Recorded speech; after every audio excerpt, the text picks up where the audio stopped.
House Resolution 152 provides for a closed rule providing for consideration of H.J. Res. 8, a joint resolution providing for congressional disapproval under Chapter 8 of Title 5 United States Code of the rules submitted by the National Labor Relations Board, and a closed rule for consideration of H.Res. 132 providing for the expenses of certain committees of the House of Representatives in the 114th Congress.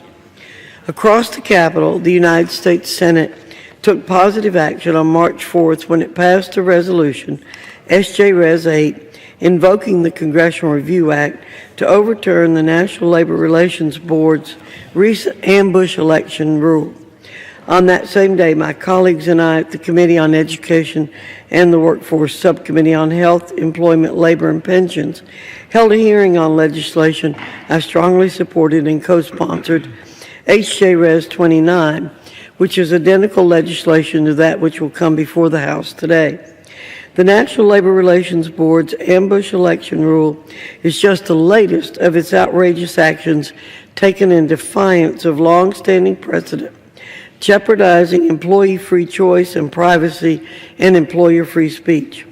This rule would give workers as few as 11 days to consider a consequential decision before voting for or against joining a union, prevent employers from having adequate time to prepare for union elections, and postpone critical questions over the election, such as voter eligibility, until after the election.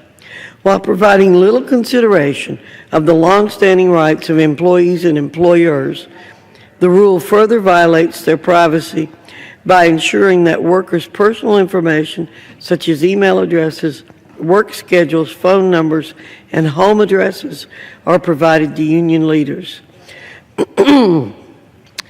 There is a myriad of consequences to this harmful regulation, including constraining the rights of workers to make informed decisions, severely hampering employers' rights to speak to their employees during union organizing campaigns, and weakening privacy rights of workers. These consequences will seriously impact the relationship of workers and employers and upend a carefully crafted process for organizing elections. These precedents have arisen over decades of practice within existing rules and should not be upended by hyper-partisan bureaucrats to the benefit of national unions at the expense of hardworking Americans. H.Res. 152 also provides for consideration of H.R. Res. 132, the committee funding resolution for the 114th Congress. Since taking the majority, House Republicans have been careful stewards of taxpayer dollars, streamlining House operations, and saving funds wherever possible. In this Congress, the